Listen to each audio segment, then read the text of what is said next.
So, guess what I had for dinner? What? Tony Baloney's. Oh, nice. So I've lived in Hoboken for 7 days and had Tony Baloney's twice. Yes. And I have to say, and you were actually in Laurel for like 3 of those 7 days. That's a good point.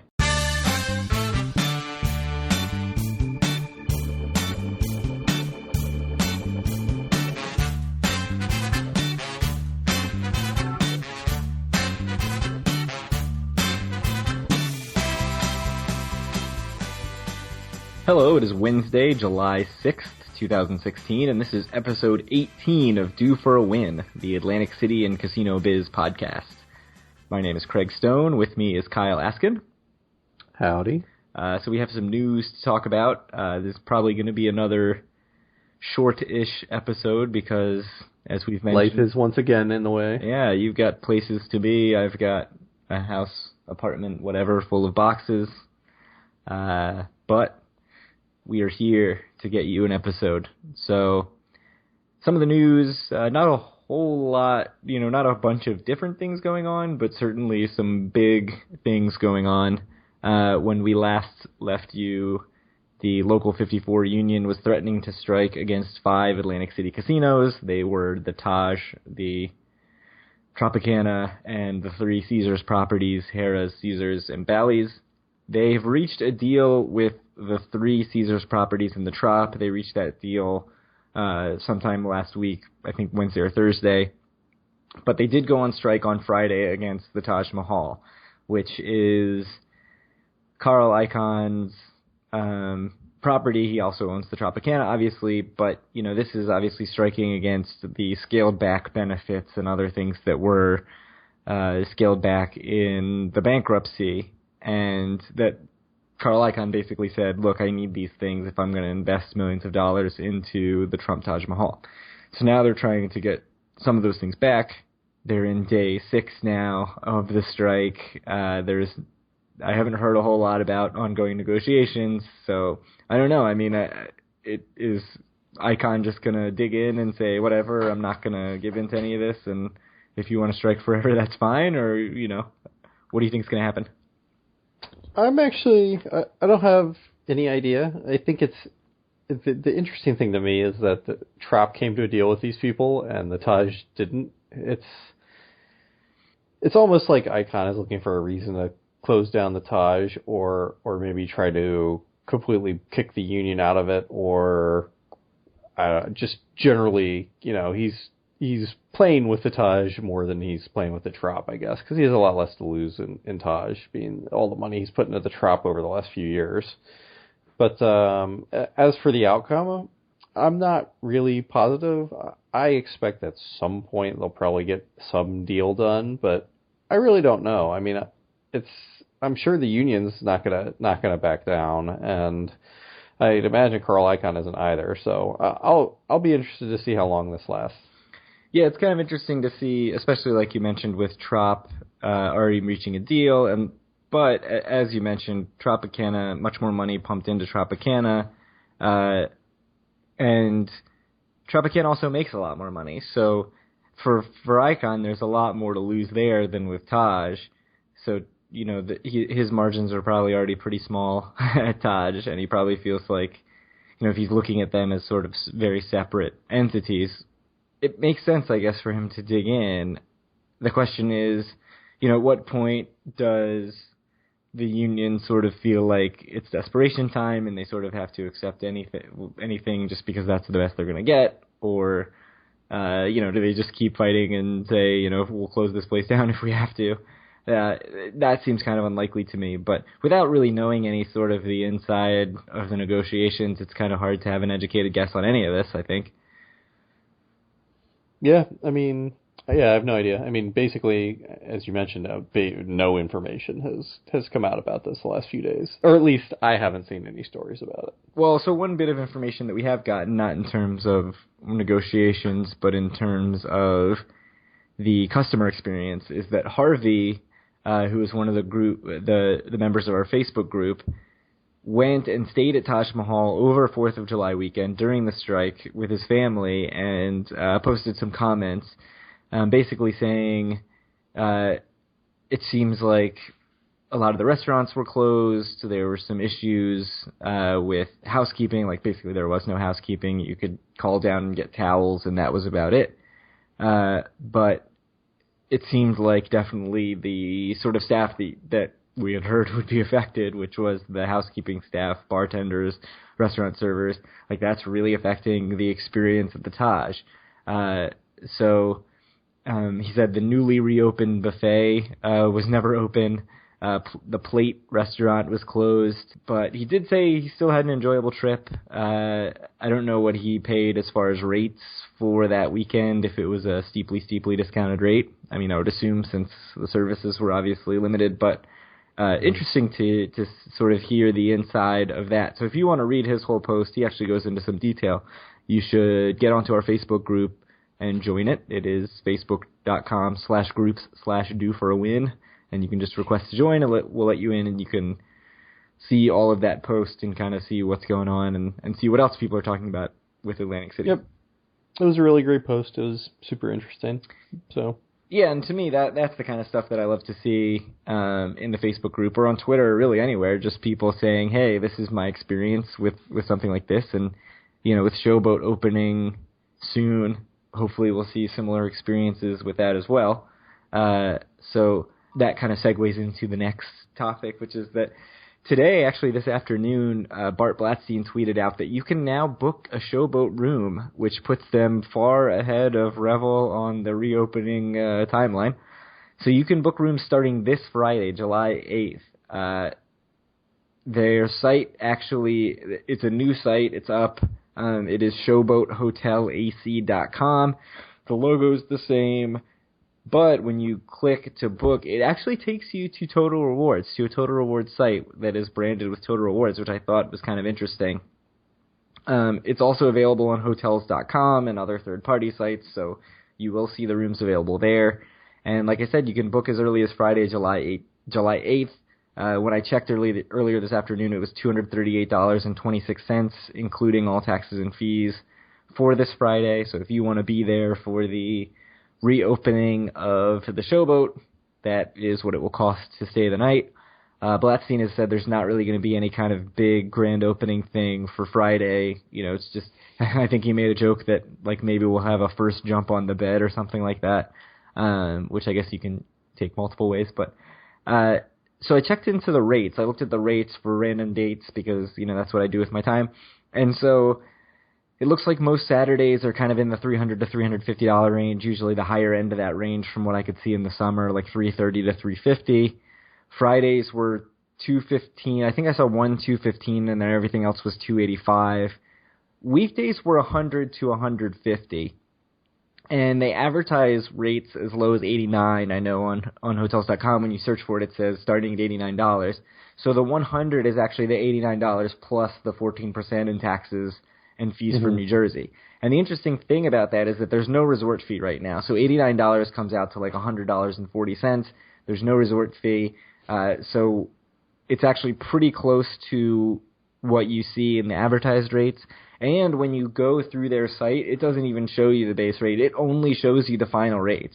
So that I found really interesting because I looked, I'm actually considering going for a night in late July, and I looked, and it was, I think, $100 and some cents. And I clicked through. I didn't actually book it, but I clicked through to the end of the process, and that is the actual rate. So the rate that it shows you when you search on their site is the rate you will pay. So I'll go ahead and celebrate that as a victory for transparency. You know, who knows if they open more restaurants and other things in the property, if they'll tack on a resort fee, because right now, you know, what are you really paying for? Right. That's exactly my point. I mean, you can't have a resort fee when you have zero amenities. I mean, you can, but then it's literally just another charge for nothing. Right. So I clicked through and tried to figure out what exactly was going to be open. And on their site for dining, it says that they have Atlantic City Eatery, or ACE for short, which is going to be open for breakfast, lunch, and dinner. This seems like it's just a typical casino, coffee shop, diner kind of place.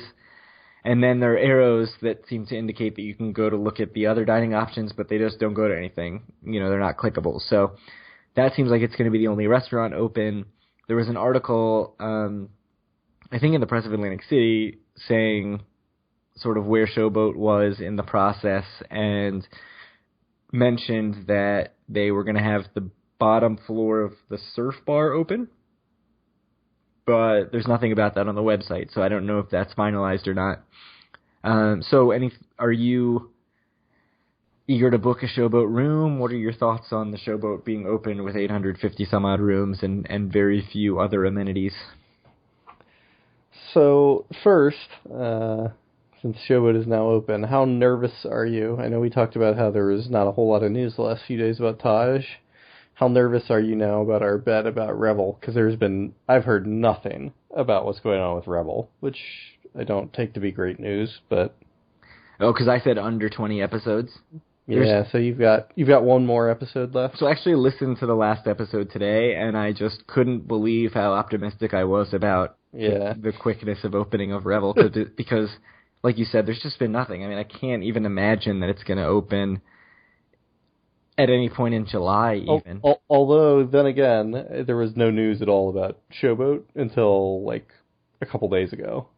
And then all of a sudden it's open. Yeah, that's true. Yeah, there was one article. Today it came out that he was accepting reservations, right? Yeah, so there's the one article is kind of very low-key, I think intentionally very low-key on Blatstein's part. I saw an article on July 1st that said it's going to be opening soon, but... Yeah, so that and I was shocked when I saw that. I just happened to be on Twitter and looking at my Twitter feed, and that popped up from Blatstein saying, "Hey, you can book a room," and I was just like, "Oh my god, wow, it's done! It's happening!" So, I mean, it was pretty crazy and kind of cool to see that and to see just how quick the turnaround was. I mean, the reservation system didn't even get up until today, and you can book a room now. You know, it's Wednesday, and you can book a room on Friday. So. Definitely interesting, definitely done fast. So like I said, it's $100 for that Sunday I was looking at in late July. You know, I can probably get a free room at resorts. I can definitely get a free room at Harrah's. I wouldn't be surprised if Caesars becomes cheaper than 100 at some point between now and then. You know, it was as of a couple of days ago, and then it went back up. But I'm really intrigued. Like, I'm torn. Like, should I book the Showboat room and for the reporting purposes so that I can come back with a bunch of knowledge about Showboat and report about how good or bad or indifferent I am about it and what's available and all that? Or am I so worried about it being terrible with nothing there and with everything just walled off that I don't want to do it? If I were you, I wouldn't book Showboat right now because it sounds like you said, there's not a whole lot there. I mean, if you want, you can certainly walk through it and see nothing, right? It's not, like, closed to the public or anything, right? It's a hotel. So, I personally wouldn't book Showboat right now. And you know that I love Showboat back in its old iteration more than anyone. Yeah, I mean, I think we both really ended up with a fondness for Showboat in the final year before it closed. Just the casino and everything I thought was really good. But part of me, you know, doesn't want that to be tainted by going in and seeing a half-closed property that just happens to be taking reservations. So I'm a little concerned about that. But then also, you know, when it's $100, but Borgata, I can get a Borgata room that night for $158. Like, Borgata's probably $58 better than Showboat. So. You know, it's funny because we talk about, like, the difference between comped and $50 seems infinite, but, you know, this is more than that difference, you know, 100 and 158. And I sort of look at that and I say, it's almost not even justifiable to spend the 100 when I can spend 158 and stay at the nicest property in Atlantic City. Mm-hmm. No, I agree. Yeah, so we'll see what else opens. I expect that hopefully, at least this is not the only thing that ends up open in Showboat this summer. Hopefully there's more to come as far as bars. And, you know, I know there's been talk about opening the event space that was at the House of Blues, but, you know, we haven't heard much about that. So it'll be interesting to see. I'll try to keep checking their website and see if anything gets updated in the interim. No, I mean, I'm excited it's back open again, but I don't necessarily want to stay there right this second. Yeah, and the other thing that I tried to look for today was, have any of the rooms been renovated? Because, you know, they've got the Orleans Tower rooms, the and the Bourbon Tower room's open, like when you check, you see those available. And I know before it closed, the Orleans Tower rooms were pretty dated. Yes. And the furniture was kind of beat up. So I'm hoping that they swapped that out, like any beat up furniture. They're not just sort of using that same old stuff. But I don't know. I haven't heard anything about renovations. The site does say it's like recently updated rooms or newly updated rooms or something like that. But, updated doesn't necessarily mean a whole lot. So who knows? Who knows what it's going to be like? And I'd love to hear if anybody stays there in the next couple of weeks and can give us some info on that. And I'll definitely be checking Twitter and seeing if anybody has anything to say. Yep. Hopefully someone posts about it on Twitter or in the Facebook group or whatever. Yeah. So we mentioned the lack of resort fees at Showboat, and that goes nicely into a topic that actually came up before the last episode, but we didn't have time to get to, which is that there's been some talk about the Federal Trade Commission clamping down on resort fees, which have become such a hugely popular for businesses, not popular for consumers, aspect of booking a room, especially in a casino town. And basically there's a 2012 decision that allowed it, saying that it was okay to do that, but now they're talking about reversing it. This was posted in the Washington Post by Christopher Elliott, just sort of running down why they're making the decision. So I'll link to that in the show notes. It's from June 16th. And it kind of says, like, the resort fees have gotten to a point where they're so out of hands, and such a huge percentage of what you may end up paying in the rate that the FTC finally kind of feels like they have to step in. But one thing to keep in mind is that this article is just full of anonymous sources. Everything is anonymous. There's no official word. So it could be that just nothing's going to come of this, and that this is all just, smoke with no fire. But it seems like this is on somebody's radar somewhere. So, not getting into whether or not it's going to happen, because I don't think there's any way for us to know that. But what would this actually mean for you, for the consumer? Like, as a consumer, you go on to Hotels.com, or you even go on to Total Rewards and you see a rate, and then the rate's $20 or whatever above that. What does making it have to be advertised up front mean for you as someone who books rooms in Atlantic City or Vegas? So what does it mean at the end of the day? Like, what's the bottom line going to be? Probably not a whole lot for most people. I imagine the prices are going to mostly stay around the same. However, it'll probably feel a lot better because you're going to be paying the price that you think that you're paying, or the price, it'll be easier for you to know exactly what you're going to be paying. So that'll feel better for some people like us, maybe, like moderate gamblers. Like, it might be better for us, because if we get comped, it'll probably mean actually comp again, minus the New Jersey state fees. But at the end of the day, I think the price is the price, and it shouldn't affect the bottom line too much.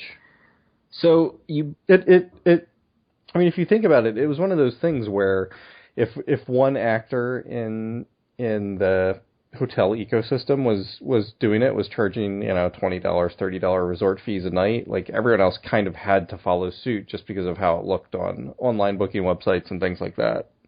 Yeah, and so I think that's actually a good point, which is that something that everybody sort of says is that, well, everybody followed suit because they could. And it's not really that everybody followed suit because they could. It's that when you... I think they had to. Yeah, when you go to Hotels.com and you or see you're that not going to get price. any bookings. Right. So the way it is, like, these resort fees, like, usually, most of the time, they're not on, like, Hotels.com or Kayak or whatever. It's just something that you're charged actually when you're physically in the hotel. And so it's if a hotel is charging it and another hotel is not, and Hotel A's price looks $20 or $30 cheaper than Hotel B's, and they're of similar quality, like, everyone's just going to choose Hotel A and they're going to win. And we mentioned Tropicana seemingly has this sort of mystery extra fee even on top of the resort fee on Hotels.com, and to me that's pretty clearly just an effort to keep the advertised rate lower than their competitors and as low as possible so that people book it, because I think people, when you see them all in the sheet, when you see the search results and they're all up on one page, and it says Tropicana is $89 and, Bally's is $99 or $115 or whatever, you think that Tropicana is cheaper.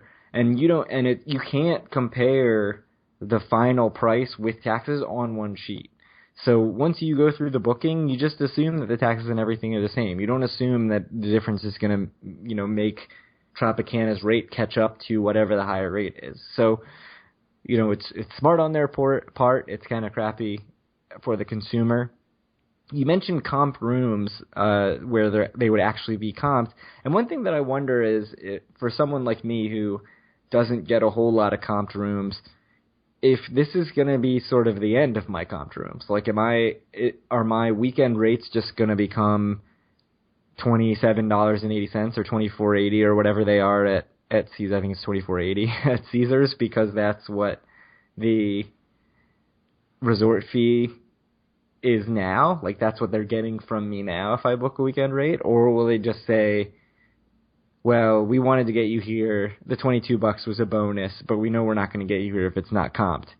And that kind of gets into the psychology of everything that we've talked about with, do we even stay someplace if comp is an option, but another place is $22? Like, is it attractive to see any dollar sign there that's not comp? Like, that kind of stuff. But it's tough. I'm a little worried that my total rewards comps are just going to be gone, although that doesn't actually mean anything, right? Like, if it becomes right. $24.80, that's the same thing that I'm paying right now.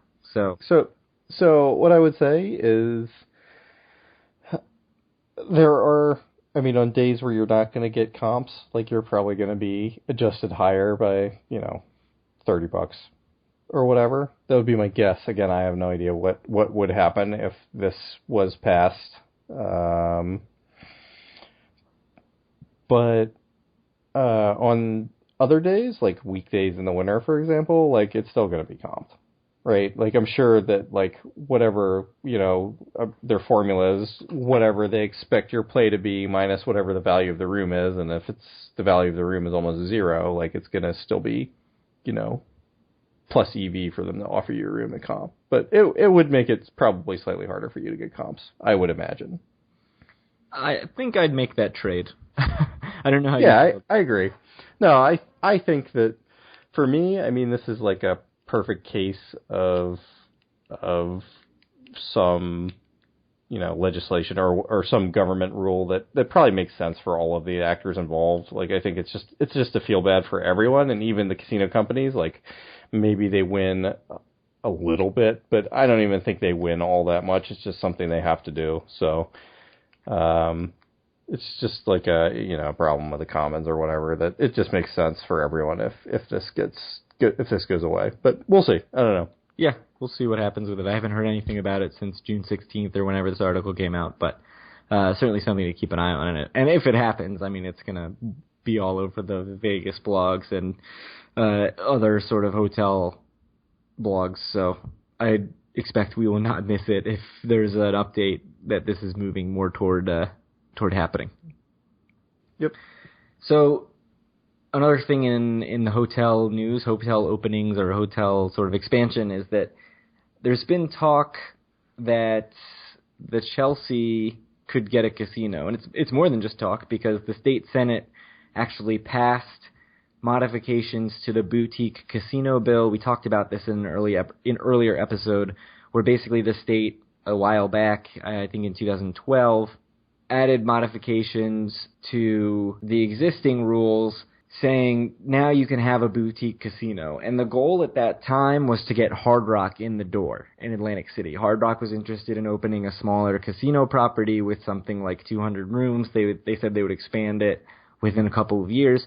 So the legislation that was passed around 5 years ago allowed for a casino floor that was not larger than 34,000 feet and that had not less than 200 rooms. So 200 or more rooms, and a casino smaller than 34,000 square feet. So that was kind of their way of saying, okay, you can have a smaller casino hotel property, but you can't just make this a giant casino with, 10 rooms.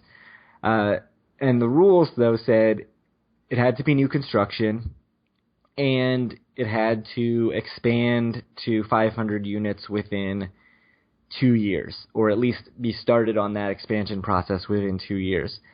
So this blocked out the existing players in Atlantic City as in terms of existing hotels that are not casino hotels, and the big hotel that wanted a casino that couldn't have one was the Chelsea. And so they've been sort of pushing for this for a long time to change this ruling. The initial legislation allowed for 2 casinos. This is still, I think, 2 casinos. It hasn't passed the Assembly. There's no timeline on it passing the Assembly, but it would allow the Chelsea to have a casino. It would probably just be something small, a few table games and a slot machine. You know, it probably wouldn't make a big difference in the ecosystem of Atlantic City, but it would sort of probably help the Chelsea out. I'm assuming that most people who go to the Chelsea wouldn't make their exclusive gambling home, although maybe I'm wrong about that. But it's interesting to see where this is going. And so they've changed the new construction rule. They've changed the casino size actually to make it smaller. So now the casino size is not more than 24,000 square feet, so 10,000 square feet even smaller than it was. And the 200-room minimum is the same, but it does not have that expansion requirement that you have to get up to 500 rooms. So really, it is totally done with the Chelsea in mind. This is an article that I'll link to. It's by John Brennan in the Bergen Record. So I don't know. What do you think? Like, do you feel like this even affects anything? Obviously, the casino operators there are opposed, but do you think that adding a casino, adding a few slot machines and table games at the Chelsea even affects anything? Not really. I mean, yeah, for me, it's probably slightly better for the Chelsea, but are the people that are going to go and sit down and play the slot machines for an hour at the Chelsea, like, do you think that there necessarily are people that's taking business away from other casinos? Like, of course it is to some extent, but I don't think it's a huge deal either way. Yeah, I mean, I think where it starts to shift things is if it creates an opportunity for the Chelsea to sell cheaper rooms because they know they're recouping some of that at the tables or in the slot machines, which I'm assuming, obviously they'll have a players club and give discounts based on that. And, I love any opportunity to add to my sort of obsessive room discount checking that I do. But, the odds that I really spend any time there or that it draws me away from Tropicana or Caesars or Borgata especially, or wherever it is that I'm playing, seems pretty low. I mean, I'd love to check it out. I'd love it for it to happen just because I think it's a move in the right direction for the city, just because I sort of think it gives the town more of this sort of gambling vibe or casino vibe where it's more open, and I sort of appreciate the openness, and I sort of like the more relaxed legislation I'm generally in favor of in Atlantic City, but, it's not something that's really going to affect me that much either way or affect my experience in Atlantic City either way. No, I mean, I will say it's probably slightly good for the city, too, because it's more gambling revenue that gets taxed. I mean, it's slightly good for the state. It's more gambling revenue that gets taxed. It seems like a win for basically everyone, I guess, except for the other casino operators. But like I said, it will affect them to some extent, of course, but I don't think a small casino is going to make a huge deal. Yeah, and so it passed overwhelmingly in the state Senate, which I'm assuming is a good sign for the Assembly, but the Assembly is typically off in July and August, so who knows when this is even going to go through, or when we're going to hear about this bill again. But we'll see, and we'll certainly keep you updated. Yep. Another thing that we mentioned last episode is the Borgata Beer Garden. Actually, that might have been a couple episodes ago. So the Borgata Beer Garden is now open. It was, they sort of mentioned sometime in July. They didn't give a specific date for any kind of grand opening. But it is open now. It closes at 8 p.m. on weeknights and 11 p.m. on weekdays, so it's not kind of an all-night place. But It's open, it's out by the pool, and they've posted their menu that includes a cocktail list and a beer list. And so, to me, the interesting thing is that they sort of touted their 15 taps of craft beer, and, we've been burned before. If you want to talk about the Boardwalk Saloon and their claim of 22 craft beer taps. Yes, craft beers. I think we've already gone over it on the show, but just we can sum it up by saying that it was not all that was promised. Yeah, it was maybe 0 craft beers instead of 22. Yes. So, and it wasn't even 22 beers, I don't think. No, so. They've got some work to do. And so Borgata has listed their beers, and I'm assuming these are going to rotate pretty regularly, but the beers listed are Fat Tire, Magic Hat Electric Peel, Victory Summer Love Seasonal Beach House, which I think is just a standard sort of Pilsner. Actually, I'll say Beach House is a Jersey Shore brewery, so if you're really into going someplace and getting very local beers, Beach House is a good option. Kona Longboard Lager, Goose Island Matilda, Allagash House Beer, Dogfish Head 60 Minute, Stone IPA, Rogue Brutal IPA, Leinenkugel Summer Shandy, and then you get your macros, Heineken, Corona, Amstel Light, and Blue Moon. But this is a much, much better list in my mind than what we've seen at some other places that claim to have craft beer. And yes, looking at you, Mountain Bar. Yeah, and or not Mountain Bar, the Boardwalk Saloon. The Boardwalk Saloon. Sorry, Mountain Bar is great. Yeah, because the beer's so cheap.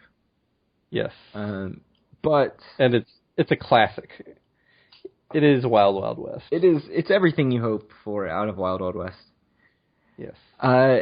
It's interesting because I don't think Atlantic City is a very good craft beer snob town as it stands right now. And so having, Beach House, Goose Island is owned by Anheuser-Busch, but it's got some craft beer cred, and Matilda is one of its craftiest, if you will, specialty beers. So that's good to see. Allagash, I think, is a really good brewery. I've never had their house beer, so that's interesting. Dogfish Head 60 to me is like one of the most quintessential IPAs. Anything Stone is gonna be good for the craft beer heads. So it's not a bad list. It's really not bad. I'd be interested to see how often they rotate the taps and how often they bring in seasonals. Like obviously the Leinenkugel Summer Shandy's not going to be there in December. Although it's outdoors, so who knows? Like, is this thing even going to be open when the pool is closed? Like, I don't really know what the plan is for that, but I would love for this to be rotated through pretty regularly, and you can get different beers at different times. Although that being said, like, do you think either of us will ever end up at the outdoor beer garden at Borgata? Maybe. I mean, it's something I consider going out of my way to see. I mean, it's, we went to Borgata our last trip. It's something we do at least half the time we go to Atlantic City is we go to Borg. I mean, it's something we try to do, probably more often than that. The beer list sounds super solid to me. My one question for you, though, is are you unfairly biased towards Stone IPA for obvious reasons? So story time that we may have to edit for timing, but I think it'll be fine. Stone, I think Stone's very good now. But when Stone it's a San Diego brewery, when it first came to the East Coast, it got so much sort of beer hype. Beer snob hype, absolutely. Yeah. And I was out with our friend Craig, another Craig, in Baltimore, and I think he ordered a Stone, some kind of Stone beer, like an Arrogant Bastard or something, and I didn't order that. I ordered something else. And the bartender, when he ordered the Stone, was like, "Oh, this is the best brewery going right now, Stone Brewery." And I was like, "I think it's kind of overrated. Like, everybody's talking it up." And he just looked at me aghast, like, "I can't believe you would say that," and kind of, like, acted like I was an idiot and don't know what I'm talking about. So then, as I paid my check, he saw that my name, on my credit card was Stone, and he was like, "Your name is Stone, and you don't even like Stone." And he was, like, really actually mad at me, and I was so confused, but that's always kind of stuck with me about Stone. I mean, I think Stone's a very good brewery now. So, in his defense, I think I agree with him wholeheartedly. Stone is one of my favorite breweries. I mean, my only issue now is that it is pretty expensive on the East Coast. But Yeah, I don't know if I've noticed or mentioned this on the podcast before. I mean, I think I've mentioned it, but we haven't talked about it. I lived in Arizona for a couple of years, and me and some friends made a trip out to San Diego in January to go camping in Encinitas on the beach, and we went to like a super dive bar there, and for happy hour, like their happy hour was like $2 drafts or something, $2.50 drafts, and Stone IPA was one of the choices. So I took it upon myself. I was like, this is an amazing deal. I need to basically have all of it. So then the next day, while my two other friends were surfing, I was sort of laying in the tent with one of the worst hangovers of my life. But it was worth it. It was, I mean, looking at the cost benefit, you're like, you just have to go deep on the Stone IPA when you have the opportunity to for that price. Yeah, and I definitely think, so I think part of my problem is that Arrogant Bastard, I think, was sort of the thing that everybody was excited about when it first came over, and I sort of didn't love it. I think their IPA is another sort of just classic, really well-done IPA. One thing about the beer list at the Beer Garden is that there's no real dark beers on it at all.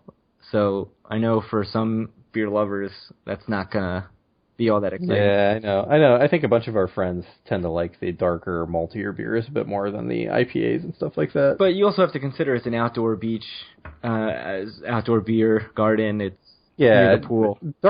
Dark beers outside in the summertime sound pretty terrible to me. You don't really want like an oatmeal stout when I'm sitting out by the pool. No, when it's like 90 degrees. So one of the things on the list that I'm seeing is a 16-ounce Borgata Greenhead Summer Shandy. So I'm going to assume that that's something that's like brewed by some other big brewery. I don't know anything about. I don't know if Greenhead is a brewery. It doesn't seem to be based on my Googling, but who knows who makes that. But it'll be interesting to ask the bartender and kind of say, hey, what is this summer shandy? Is it just Leinenkugel that you've rebranded, which certainly happens. I mean, I work right by a place called the Pizza Pub, I think. That actually closed maybe a year ago, and they had a house beer. It was like the Pizza Pub Ale, and I would order it, and it's like, this is Miller Lite. Like, you can't fool me. I know what Miller Lite tastes like, and this is it. Yeah, at Horseshoe in Baltimore, they have like the Horseshoe Pilsner or whatever, and you cab it, and you're like, this is obviously like Bud Light or something, or Coors Light or something like that. Actually, it's probably like Budweiser, but either way, it's a generic Pilsner. Yeah, nobody's making a specific Horseshoe beer. Yes. I mean, Caesars may, but I don't know why they would. It seems like a waste. Just buy it from someone else and rebrand it. Yeah. So, now that we've kind of come to the end of the list, I do have something that I want to ask you some questions about. And this is like a delicate subject to tread because, I don't want the podcast, I don't want the website, I don't want any of that to get caught up in sort of election 2016 stuff. Are you going hot button issues here? But so it seems like with obviously Donald Trump is is very likely to be, a major party candidate, and he obviously has a lot of history in Atlantic City. And something that's come up a couple times throughout this election cycle, and something that was brought up again today, literally today, in a press conference by Hillary Clinton, who's very likely to be the other major party candidate, was talking about his business history in Atlantic City. And just my question to you is, do you think that do you think this is in any way beneficial for Atlantic City for it to be getting all of this quote unquote free press, I guess? Like is any spotlight that gets shined on Atlantic City good for the city, or do you think it doesn't really matter much? I do not think it is good. I think if anything, it's bad, right? Because to have, Hillary Clinton was in town today to give a speech. She gave a speech right in front of the Trump Plaza, and she said, "Oh, this is Trump Plaza closed because of Trump's mismanagement or whatever," ignoring the fact that he was long gone by the time Trump Plaza closed, that Trump was no longer involved. But this publicity and using Atlantic City as sort of this backdrop of saying, look how shitty this is, and this is what Trump will get you, is not helpful for Atlantic City. I can't see any way that that's helpful, and I can only see how it's harmful. And it's going to get brought up many, many more times. So, we've already seen lots of articles about that. It's weird because I sort of feel like a lot of stuff has been misconstrued. I certainly, certainly Donald Trump leveraged the Taj Mahal to the hilt and had to, push it through bankruptcy and probably screwed over a whole lot of people. But the idea that he was here when the casinos with his name on them failed is wholly inaccurate. But, without getting into the whole politics thing, I just think it's bad. I think the repeated use of that is very negative and not good for the city and not something that's good to have a major presidential candidate, presumptive Democratic nominee, or either nominee standing in front of a closed casino in Atlantic City sort of saying, like, look how crappy this is. Everyone look at how crappy this is. Like, that's not good for anybody. But so not any sort of any advertising is good advertising. Not, some dude from Philadelphia didn't see that and like, oh yeah, I guess there is a big casino town just 45 minutes away. Maybe I should go check it out. No, because I think when the perception is already negative, that this is a shithole. I don't want to be here.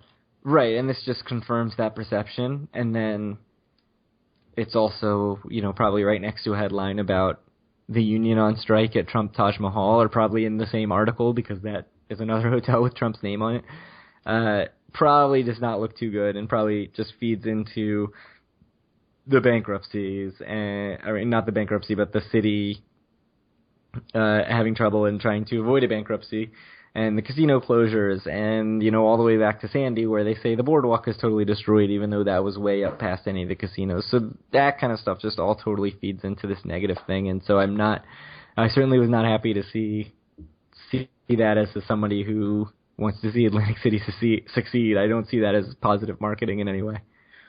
Yeah. All right. I was just curious. I just wanted your thoughts. I mean, my initial impression, at least, was that I didn't think it was necessarily a bad thing, but I think you could be right. Maybe it discouraged more people from going than sort of reminded them that it was there and that's something they could check out. So you could be right, but my initial impression, at least, was that it's not a terrible thing that one of the candidates has so much history here, though it is admittedly checkered history. And that, there have been a lot of, I think both the Washington Post and the New York Times wrote independent, very long articles about Donald Trump's history in Atlantic City. And I don't know.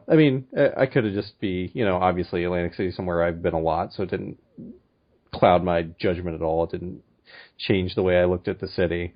So it could have had a different impression on someone who had never been there and was considering going. Yeah, we've talked many times about how I sort of take more of a cynical or pessimistic view about things than you do, so maybe I sort of am looking at this from this like, oh goodness, not again, please not again, like can we not get into the sort of negative again, but... So I think honestly the real answer probably is it doesn't matter a whole lot either way, but yeah. I don't know, I just thought it was interesting. It's something that, of course, has come up a couple times. I think Bernie Sanders also, when he went to Atlantic City a couple months ago, talked a bunch about it as well. So I don't know. Yeah, and certainly it'll be interesting to see if Atlantic City gets dredged up many, many more times. My suspicion is it will be in the news a lot. Yeah. As part of the election cycle. Yeah, well, maybe somebody can do some sort of, like, tourism thing that says, like, see all of Donald Trump's old properties, and we'll tell you the history, and do a jitney tour, and all that kind of stuff, and it'll get some people out to do some sort of tourism. I doubt it. Yeah, probably not. So... I think... Yes? I was going to say, I think that's probably all we have time for tonight. I think this puts this episode at about the same length as last episode, which I was personally happy with. So I think we can wrap up, unless you have anything else you want to talk about. No, apologies once again to Paul and Steve. My brother Paul and our first emailer Steve get pushed to a future episode yet again. But we don't want to... one episode where I don't have to wake up inhumanly early because I'm driving to Louisville the next day. Yeah, and we don't want to, blow through their stuff in 3 minutes because we're out of time. Right. So, they deserve some good conversation, and there's definitely some good conversation in both of their comments and the comments sort of surrounding what they've talked about. So I think we're ready to go, unless you have any last minute things to throw at me about Atlantic City to make me look like a big pessimist about Atlantic City. So my one last thing is, are we going to do this in a week and a half or in 2.5 weeks? I think we should do it in a week and a half. That's fine. I don't think I have anything going on, unless of course, unless we're in Atlantic City, which we won't be. But that would be awesome. We have a friend who is trying to talk us into going to Atlantic City in a week and a half, but you said you already have plans, and it's not going to happen for me because I am going out of town all this weekend. So we're talking like 15th, 16th, 17th weekend. We hope to be back on with a new episode. Yeah. Let's make that the plan. Cool. Well, I think you can take us home. Sure. So thank you everyone for listening. Thanks for posting in the Facebook group. Everybody has been great in the Facebook group. It is at facebook.com/groups/do-for-a-win, so you can go there and join the conversation about the Trump Taj Mahal, about the strike, about the Revel and Showboat openings. But not about election 2016. I just realized, though, if this goes up, please no politics talk. That will get you removed from the group. Or heavily reprimanded by one of us. So you'll get a nastygram from me. I think I'm the mean moderator. You're the nice moderator. We'll stick with that. So, yes, go to our Facebook group and join it. You can find our posts and our podcasts and all the show notes and all the articles that we talk about at doforawin.com. You can find the podcast on iTunes, Stitcher, and Google Play. You can find us on Twitter at doforawin. And you can send any questions to doforawin@gmail.com. So thank you for listening. I just realized also that if this episode goes up Friday or later, I have to change that little sign-off note that says Showboat and Revel still closed. So that will change, but not for the reason that we thought. Well, yeah, not for the reason that you thought, at least, because you were surprisingly optimistic about the Revel, given your pessimistic. That is true. Yeah. Thanks, guys, and we'll talk to you in a week and a half, I guess. Sounds good.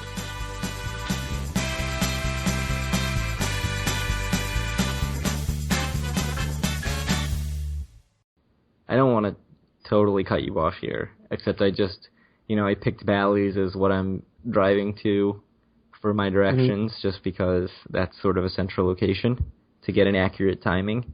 And it showed me a picture of the exterior of Wild Wild West, and I'm just, super excited about it.